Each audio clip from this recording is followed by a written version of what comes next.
아니야. 아니야. 다 거짓말이야. 다 저 인간의 조작이야. 오랜 장마가 끝나고 눅눅한 공기가 가라앉은 새벽. 고물상 주인 박 씨는 어느 때처럼 쓰레기 더미를 뒤지고 있었다. 버려진 가구와 깨진 가전제품 사이에서 그의 눈길을 사로잡은 것은 곰팡이가 피고 모서리가 다른 낡은 카세트였다. 안에 테이프가 들어있었다. 표지에 아무것도 적혀있지 않았지만 묘한 끌림에 그는 테이프를 챙겨 작업실로 돌아왔다. 낡은 카세트 플레이어에 테이프를 넣고 재생 버튼을 눌렀다. 그러나 작동하지 않았다. 뒤를 열어보니 건전지가 없었다. 박 씨는 리모컨 안에 건전지를 빼서 카세트에 껴넣었다. 지지거리는 잡음 끝에 희미한 목소리가 흘러나왔다. 처음엔 웅얼거리는 소리만 들려 무슨 말인지 알 수 없었지만 볼륨을 최대로 키우자 또렷한 목소리가 들리기 시작했다. 오늘은 내 생일이다. 아무도 기억하지 못하지만 괜찮아. 어차피 이 세상에 없는 사람처럼 살고 있으니까. 박 씨는 숨을 죽였다. 목소리는 젊은 여성의 것이었다. 그녀의 담담한 고백은 충격적이었다. 가족에게 버림받았다는 이야기, 아무도 모르게 홀로 숨겨져 지내고 있다는 이야기, 자신이 정서연이라는 이름의 실종자라는 사실을 털어놓았다. 테이프는 매년 생일마다 녹음된 일기였다. 해를 거듭할수록 목소리는 더욱 지쳐갔고 절망과 체념이 짙게 배어났다. 그녀는 사회적으로 성공한 자신의 언니에게 모든 것을 빼앗기고 가둬졌다고 말했다. 심지어 자신의 존재마저 지워져 실종자로 등록되었을 것이라 했다. 마지막 생일, 28번째 생일의 녹음에서 그녀의 목소리는 미약한 속삭임이 되었다. 이제 더는 버틸 힘이 없어. 언니, 당신은 행복하게 살겠지. 나는 이제 영원히 사라질 것 같아. 처음부터 없었던 사람처럼 테이프는 거기서 끝이 났다. 박 씨는 손을 떨며 플레이어를 껐다. 그는 단순한 쓰레기를 주운 것이 아니라 한가련한 여자의 삶이 담긴 비극적인 기록을 발견한 것이다. 그리고 충격적인 진실과 마주하게 되었다. 테이프의 녹음이 끝난 마지막 날짜는 바로 오늘이었다. 박 씨는 정서연이라는 이름을 검색했다. 뉴스와 신문 기사에는 그녀의 실종 사건이 보도되어 있었고 그녀의 언니는 동생을 애타게 찾는 착한 언니로 그려져 있었다. 모든 것이 거짓이었다. 박 씨는 진실을 밝히기 위해 경찰서로 향했다. 그러나 그가 만난 경찰은 그의 이야기를 허무맹랑한 소리로 치부하며 비웃었다. 그러나 그날 밤, 박 씨는 자신의 작업실이 누군가에게 습격당했다는 사실을 알게 되었다. 그의 모든 물건들은 엉망이 되었고 그가 보관하고 있던 카세트 테이프는 사라졌다. 박 씨는 직감적으로 그녀의 언니 이를 꾸몄다는 것을 깨달았다. 그는 단순한 고물상 주인이 아니었다. 그는 과거 한때 이름을 날렸던 사설 탐정이었다. 그러나 자신의 실수로 한 소녀를 죽음으로 몰고 가게 만든 사건의 죄책감 때문에 모든 일을 그만두고 고물상 일을 하며 반성하며 살고 있었던 것이다. 그는 그때의 실수를 이것으로 남아 만회해야 할 것 같다는 생각과 이 테이프가 운명처럼 자신에게 온 것이라 생각했다. 그래서 그는 이 사건을 해결하기로 결심했다. 박 씨는 테이프의 복사본을 이미 준비해 두었었다. 늘 사건을 맡을 때면 증거가 될 만한 것은 항상 복사를 해 두던 습관 때문이다. 낡은 카세트 테이프 한 장이 드러낸 충격적인 비밀은 이제 단순한 과거의 기록이 아니라 거대한 진실을 파헤는 그의 새로운 사건이 되었다. 박 씨는 수첩에 정서연 실종 사건이라고 적었다. 그리고 가장 먼저 서연의 언니, 정윤희를 조사하기 시작했다. 그는 언론에 보도된 윤희의 모습과 카세트 테이프 속 서연의 증언을 대조하며 소름 돋는 진실을 발견했다. 정윤희는 겉으로 완벽한 인물이었다. 유명한 자선단체를 운영하며 불우한 이웃을 돕는 마음씨 좋은 언니로 대중에게 알려져 있었고 매년 동생의 기일마다 추모 행사를 여러 슬픔에 잠긴 모습을 연출했다. 언론은 그녀를 동생을 잃은 슬픔 속에서도 따뜻한 사랑을 실천하는 천사라고 극찬했다. 하지만 이 모든 것이 정교하게 계산된 가면에 불과했다. 카세트 테이프에 담긴 서연의 목소리는 윤희의 악랄함을 생생하게 증언하고 있었다. 언니는 내 모든 것을 뺏었어. 아빠의 회사, 유산, 심지어 내 약혼자까지. 언니는 내 모든 것을 빼앗기 위해 날 이 세상에서 지워버리려고 했지. 내가 가진 유일한 힘은 언니의 비밀을 알고 있다는 것이었어. 그걸 감추기 위해 언니는 날 평생 어둠 속에 가두려 했지. 박 씨는 서연의 테이프를 통해 윤희가 어떻게 서연을 괴롭혔는지 낱낱이 밝히기 위해 조사했다. 윤희는 서연이 어릴 적 앓았던 희귀병을 이용해 그녀를 불안정하고 위험한 인물로 만들었다. 서연이 조금이라도 반항하면 약을 먹여 정신적으로 불안정하게 만들었고 모든 사람들에게 서연이 정신병을 앓고 있다고 속였다. 내게 남은 마지막 친구마저 언니가 뺏어갔어. 친구에게 내가 언니를 죽이려고 했다고 거짓말을 했지. 날 지극정성으로 간호하고 돌봐주는 언니를 죽이려 했다는 말에 나의 하나뿐인 친구는 오직 언니 말을 믿고 나를 경멸하는 눈초리로 바라보며 멀어져 갔어. 친구는 날 버렸고 난 완전히 혼자가 되었어. 언니는 웃으면서 말했지. 너는 내 그림자야. 아무도 널 보지 않아. 너는 영원히 세상에 없는 사람으로 살게 될 거야. 가장 충격적인 것은 윤희가 매년 동생의 기일마다 추모 행사를 연출하며 그 행사 장소에 서연을 몰래 감금했다는 것이다. 서연은 행사가 진행되는 동안 언니의 위선적인 연기를 들으며 고통 속에 몸부림쳤다. 윤희는 그녀에게 넌 죽은 사람과 마찬가지야. 내 장례식에서 너를 위해 기도하는 사람들이 얼마나 많은지 바라고 속삭였다. 이 모든 것은 서연을 영원히 어둠 속에 가두기 위한 잔인한 심리적 학대였다. 박 씨는 윤희의 가면 뒤에 숨겨진 악마의 얼굴을 확인했다. 그는 카세트 테이프가 단순한 녹음 기록이 아니라 복수를 위한 서연의 절실한 메시지라는 것을 직감했다. 서연은 자신을 돕지 않은 경찰과 사회를 믿지 않았고 언젠가 진실한 누군가가 이 테이프를 찾아주길 바라는 마음으로 작은 희망을 담아 모든 것을 기록했던 것이다. 박 씨는 윤희의 일거수일투족을 관찰하기 시작했다.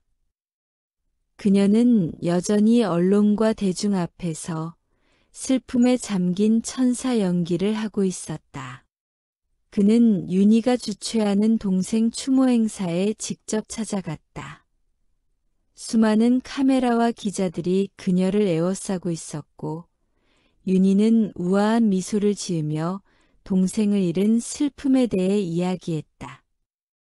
그 순간 박 씨의 머릿속에 서연의 목소리가 울렸다. 언니는 내 장례식에서 나를 위해 기도하는 사람들이 얼마나 많은지 보라고 했어. 자기 덕분에 내가 많은 사람들에게 사랑받게 된 거라면서 박 씨는 직감적으로 행사장에 서연을 숨겨두었었을 것이라 생각했다. 그는 눈을 감고 예전 탐정 시절의 촉을 곤두세웠다.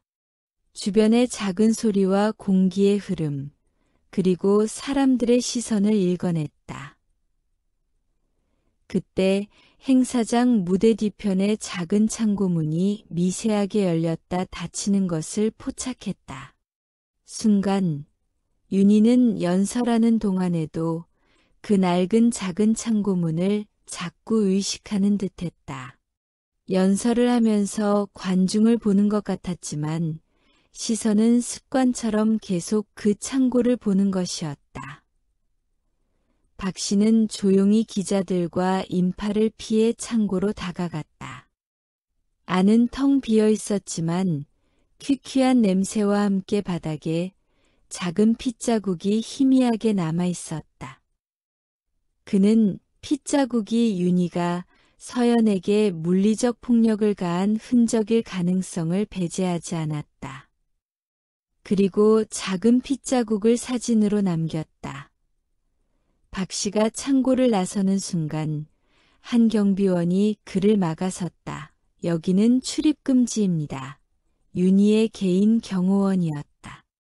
박 씨는 당황하지 않고 능청스럽게 미소를 지으며 답했다.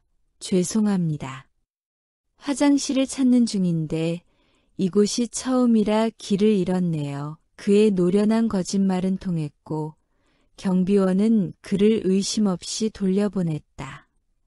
박 씨는 조사를 계속하던 중 테이프에 없던 더욱 충격적인 사실을 발견했다.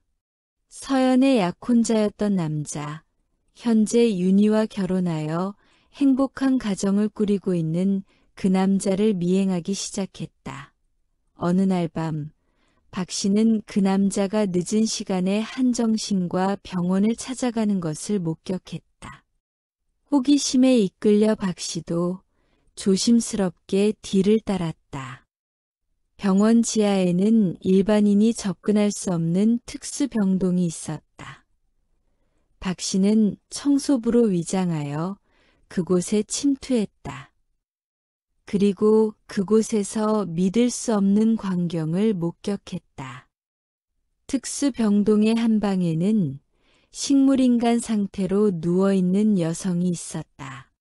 그녀의 얼굴을 본 순간 박 씨는 숨이 멎는 듯했다. 그녀는 정서연이었다. 죽은 줄 알았던 서연이 살아있었다.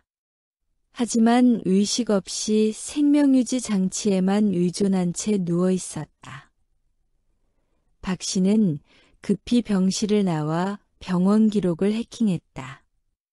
놀랍게도 서연은 윤지희라는 가짜 이름으로 등록되어 있었고 보호자는 윤희의 남편으로 되어 있었다.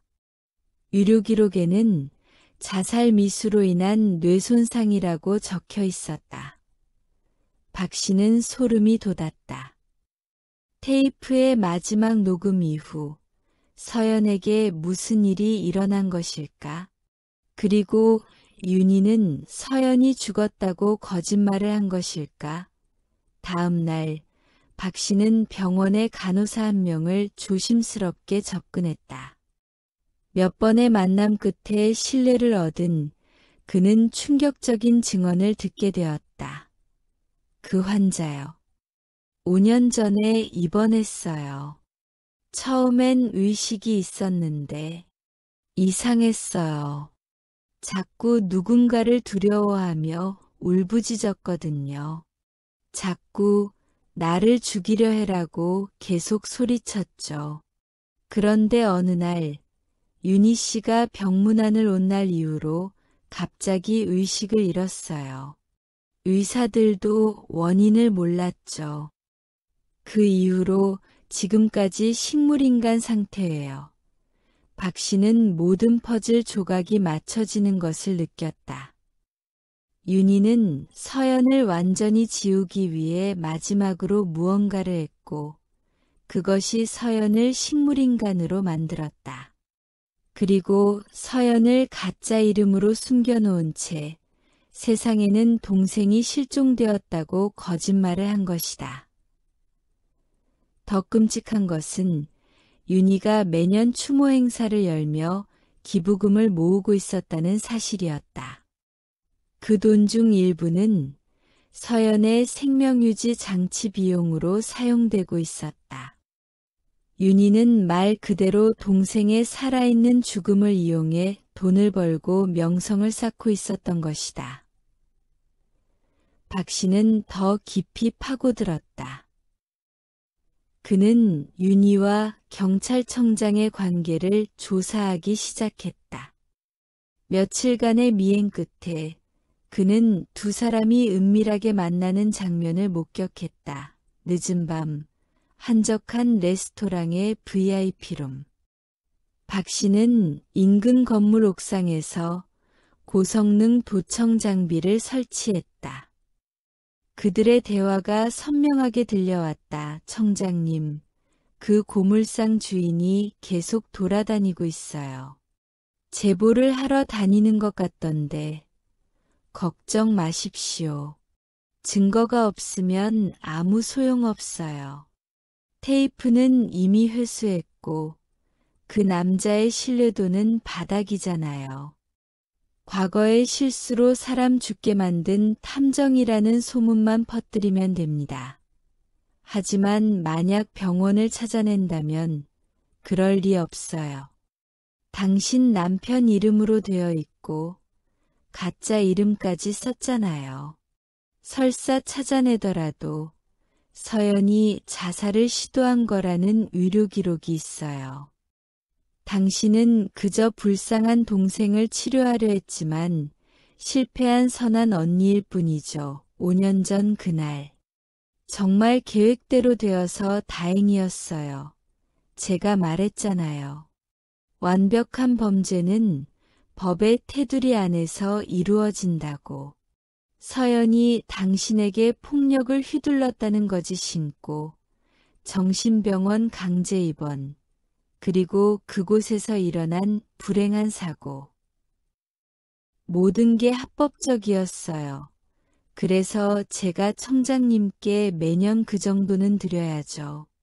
덕분에 제 재단도 커졌고 정계 진출도 준비하고 있어요. 윤희 씨는 다음 국회의원 선거에 나가시면 됩니다. 제가 밀어드릴게요. 당신 같은 천사가 정치를 해야죠. 두 사람은 음흉하게 웃었다. 박 씨는 모든 대화를 녹음했다. 이제 그에게는 강력한 증거가 생겼다. 박 씨는 윤희와 경찰청장을 공개적으로 무너뜨릴 계획을 세웠다. 그는 갤러리 홀에서 열리는 정기언론 브리핑을 목표로 삼았다. 이 행사는 윤희가 자신의 선행을 알리는 가장 중요한 무대였고 그는 그 무대 위에서 그녀의 가면을 벗겨낼 생각이었다. 디데이. 언론 브리핑 현장은 수많은 기자들로 붐볐다. 윤희는 여전히 우아한 모습으로 단상에 올라 동생을 잃은 슬픔을 연기하며 눈물을 흘렸다. 바로 그때 뒤쪽 출입문에서 박 씨가 조용히 걸어 들어왔다. 그의 손에는 복사해둔 카세트 테이프와 서류 뭉치, 그리고 노트북이 들려 있었다. 기자들이 술렁이기 시작했다. 박 씨는 당당하게 단상으로 걸어 올라갔다. 정윤희 씨, 오랜만입니다. 예상치 못한 박 씨의 등장에 윤희의 얼굴이 순간적으로 굳어졌다. 그러나 그녀는 이내 평정심을 되찾고 싸늘한 눈빛으로 박 씨를 노려봤다. 당신은 누구시죠? 우리 재단 행사를 방해하려는 겁니까? 당신이 찾던 것을 제가 가지고 있습니다. 아주 중요한 기록이 담겨 있죠. 그는 기자들을 향해 들고 있던 카세트 테이프를 들어보였다. 이것은 실종된 정서연 씨가 남긴 마지막 유언입니다. 그녀의 언니인 정윤희 씨의 추악한 비밀이 담겨 있죠. 모두가 숨을 죽였다. 윤희는 경호원들에게 박 씨를 끌어내라고 명령했다. 하지만 박 씨는 한 발짝도 물러서지 않고 준비해온 휴대용 스피커에 카세트 플레이어를 연결했다. 재생 버튼을 누르자 지지직하는 잡음이 끝나고 서연의 목소리가 울려 퍼졌다. 그녀는 언니가 어떻게 자신을 정신병자로 몰아갔는지, 유산을 가로채고 자신이 사랑했던 약혼자까지 어떻게 빼앗아갔는지, 자신을 감금하고 어떤 고통을 줬는지를 담담하게 증언했다. 충격적인 음성 기록에 기자들의 눈이 휘둥그레졌다. 윤희의 얼굴은 창백하게 굳어졌다. 그 순간 박 씨는 미리 복사해둔 서류 뭉치를 공중으로 던졌다. 종이들이 눈처럼 흩날리며 기자들의 카메라 앞에 떨어졌다. 서류에는 윤희와 경찰청장 사이의 금융거래 기록과 서연의 실종 사건을 은폐하려 한 정황이 담겨 있었다. 그리고 이것도 들어보시죠. 박 씨는 노트북을 열어 윤희와 경찰청장의 대화 녹음을 재생했다. 그들이 서연을 정신병원에 강제 입원시키고 약물로 뇌손상을 일으킨 뒤 그것을 자살 미수로 위장한 이야기가 생생하게 흘러나왔다. 그리고 한 가지 더 중요한 사실이 있습니다. 박 씨는 마지막 카드를 꺼냈다. 노트북 화면에는 병원의 CCTV 영상이 재생되기 시작했다. 정서연 씨는 죽지 않았습니다. 지금 이 순간에도 대학병원 지하 특수병동에 식물인간 상태로 누워 계십니다. 윤희 씨의 남편 이름으로, 윤지희라는 가짜 이름으로요. 영상에는 서연이 누워있는 병실의 모습이 고스란히 담겨 있었다. 기자들은 충격에 빠져 입을 다물지 못했다. 정윤희 씨는 매년 동생의 추모 행사를 열며 수억 원의 기부금을 모았습니다. 그 돈의 일부는 동생의 생명유지 장치 비용으로 쓰이고 있죠. 말 그대로 동생의 살아있는 죽음을 이용해 돈을 벌고 명성을 쌓아온 겁니다. 윤희는 비명을 지르며 모든 것이 거짓이라고 외쳤지만 이미 수많은 카메라가 그녀의 일그러진 얼굴을 포착하고 있었다. 당신이 뭔데 내 인생을 망치는 거야. 저는 그저 진실을 밝힐 뿐입니다. 당신 동생의 마지막 소원이었죠. 박 씨는 서연의 마지막 메시지를 들려주었다. 언니, 당신의 위선적인 가면이 언젠가는 벗겨지길 바라. 내가 이 세상에 없어도 언젠가는 진실이 다 밝혀져서 진심으로 언니가 행복하지 않았으면 좋겠어. 그 순간 회장 뒤편에서 경찰청장이 서둘러 빠져나가려는 모습이 포착되었다. 하지만 박 씨는 이미 그것까지 예상하고 있었다. 입구에는 검찰 수사관들이 대기하고 있었고 청장은 그 자리에서 체포되었다. 윤희는 경호원들에게 둘러싸여 빠져나가려 했지만 박 씨가 마지막 폭탄을 터뜨렸다. 그리고 여러분, 정윤희 씨의 자선재단에 대해서도 알아야 할 것이 있습니다. 노트북 화면이 다시 바뀌었다. 재단의 회계장부가 나타났다. 지난 5년간 모금된 기부금 중 실제로 불우이웃을 위해 쓰인 돈은 15%에 불과합니다. 나머지는 어디로 갔을까요? 화면에는 윤희의 비자금 계좌 내역이 적나라하게 드러났다. 수십억 원이 해외 계좌로 빠져나간 흔적들이 보였다. 심지어 정윤희 씨는 이 돈으로 다음 국회의원 선거 출마를 준비하고 있었습니다. 동생의 고통으로 쌓은 명성으로 정계에 진출하려 했던 거죠. 기자들 사이에서 탄식이 흘러나왔다. 플래시가 미친 듯이 터졌고 윤희는 그 빛 속에서 점점 무너져 내렸다. 바로 그때 회장 문이 열리며 한 무리의 사람들이 들어왔다. 선두에는 휠체어에 앉은 중년 여성이 있었다. 놀랍게도 그녀는 5년 전 정신병원에서 서연을 돌봤던 간호사였다. 저도 증언하고 싶습니다. 간호사는 떨리는 목소리로 입을 열었다. 5년 전, 저는 정신병원에서 근무했습니다. 그곳에서 정서연 씨를 만났어요. 그녀는 정신병자가 아니었어요. 멀쩡한 사람이었죠. 하지만 윤희 씨의 지시로 우리는 그녀에게 강력한 진정제를 계속 투여해야 했습니다. 간호사의 눈에서 눈물이 흘러내렸다. 어느 날 윤희 씨가 직접 병원을 찾아왔어요. 그리고 의사와 함께 서연 씨 병실에 들어갔죠. 30분 후 서연 씨는 의식을 잃었습니다. 그 후로 깨어나지 못했어요. 저는 그때 뭔가 잘못되었다는 걸 알았지만 무서워서 말하지 못했습니다. 그런데 왜 지금에서야? 한 기자가 물었다. 제 딸이 교통사고를 당했습니다. 뇌사 상태로 6개월을 누워있다가 결국 그때 깨달았어요. 서연 씨의 아픔이 얼마나 컸을지. 그래서 더 이상 침묵할 수 없었습니다. 간호사의 증언은 박 씨의 주장에 결정적인 무게를 실어주었다.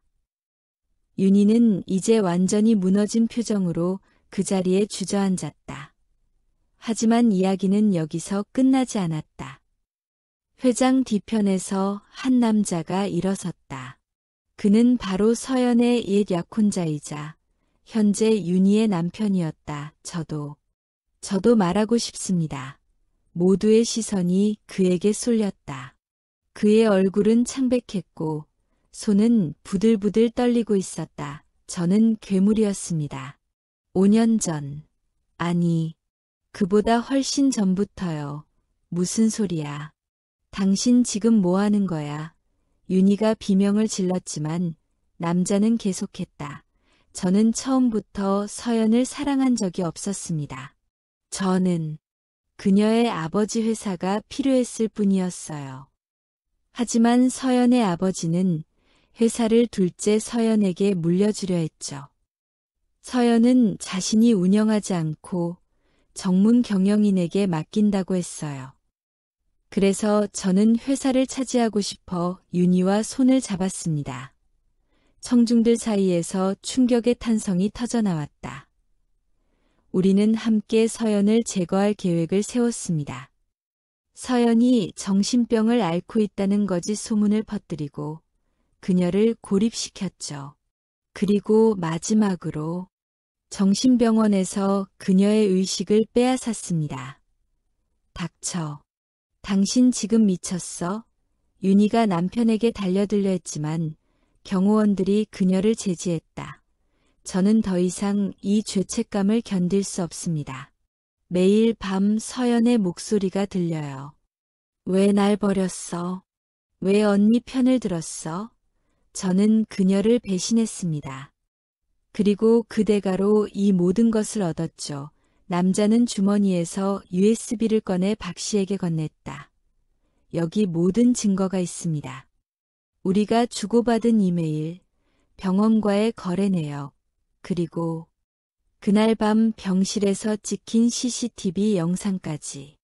저는 만약을 대비해 모든 걸 백업해뒀습니다. 이 배신자 같은 새끼.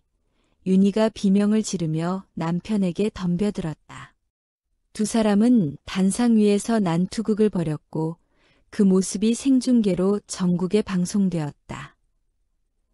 경찰이 들이닥쳐 두 사람을 분리시켰다. 윤희는 여전히 비명을 지르며 저항했지만 결국 수갑이 채워졌다. 박 씨는 모든 소동이 끝난 후 조용히 병원으로 향했다. 그는 서연이 누워있는 병실 앞에 섰다. 유리창 너머로 생명유지 장치에 연결된 채 평화롭게 누워있는 그녀가 보였다. 당신의 메시지를 전했습니다. 이제 편히 쉬세요. 박 씨가 돌아서려는 순간 뒤에서 의사가 급하게 달려왔다. 박 선생님. 큰일 났습니다. 무슨 일입니까? 서연 씨가 손가락을 움직였어요. 방금 전에 뇌파 활동도 감지됐습니다. 박 씨는 믿을 수 없다는 표정으로 병실로 뛰어들어갔다. 의료진이 서연을 둘러싸고 있었고 모니터의 뇌파 그래프가 요동치고 있었다. 기적입니다. 5년 만에 처음으로 자발적인 뇌활동이 나타났어요. 어쩌면 깨어날 수도 있습니다. 박 씨는 서연의 손을 잡았다. 그녀의 손가락이 미세하게 떨렸다. 마치 그에게 고맙다고 이제 괜찮다고 말하는 것 같았다. 그날 밤 박 씨는 작업실로 돌아와 뉴스를 켰다. 모든 채널에서 천사의 가면을 쓴 악마 사건을 다루고 있었다. 윤희와 경찰청장 그리고 남편은 모두 구속되었다. 재단은 해체되었고 횡령된 기부금을 찾기 위한 수사가 시작되었다. 하지만 박 씨에게 가장 중요한 것은 따로 있었다. 3주 후 병원에서 연락이 왔다. 박 선생님, 서연 씨가 깨어났습니다. 박 씨가 병원에 도착했을 때 서연은 침대에 반쯤 기대앉아 창밖을 바라보고 있었다. 5년간의 긴 잠에서 깨어난 그녀는 여전히 약해 보였지만 눈빛만은 또렷했다. 당신이 테이프를 찾아준 사람인가요? 서연의 목소리는 가늘었지만 또렷했다. 네, 쓰레기 더미에서 우연히 찾았습니다. 우연이 아니었을 거예요.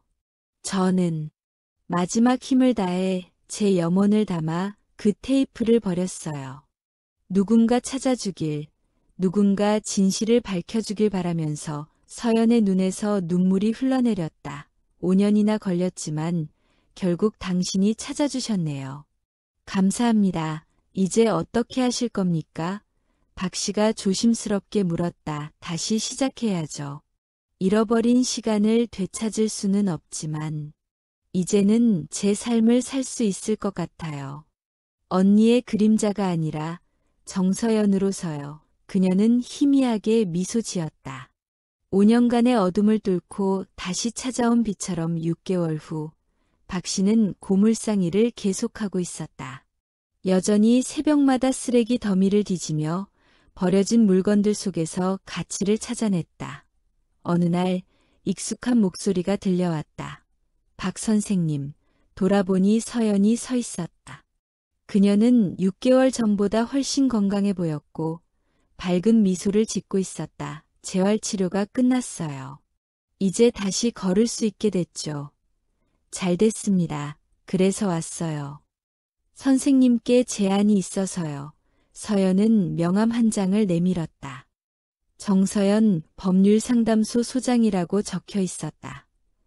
저는 저와 같은 피해자들을 돕기로 했어요. 가족에게 버림받고 사회에서 잊혀진 사람들을요. 그리고 선생님의 도움이 필요합니다. 함께 하시겠어요? 박 씨는 잠시 명함을 바라보다가 고개를 들어 서연을 보았다. 그녀의 눈에는 과거의 고통이 아니라 미래를 향한 결연한 의지가 담겨 있었다. 좋습니다. 하지만 저는 여전히 새벽에 고물을 주우러 다닐 겁니다. 물론이죠. 어쩌면 거기서 또 다른 누군가의 메시지를 찾을 수도 있잖아요. 두 사람은 웃으며 악수를 나눴다. 그날 이후 박 씨의 작업실 벽에는 낡은 카세트 테이프 하나가 액자에 담겨 걸려 있었다. 그것은 단순한 기념품이 아니었다. 버려진 것들 속에서도 진실은 살아남는다는, 그리고 누군가는 반드시 그 진실을 찾아낸다는 증거였다. 먼지 쌓인 쓰레기 더미 속에서 시작된 이야기는 이제 희망의 새로운 장을 열고 있었다.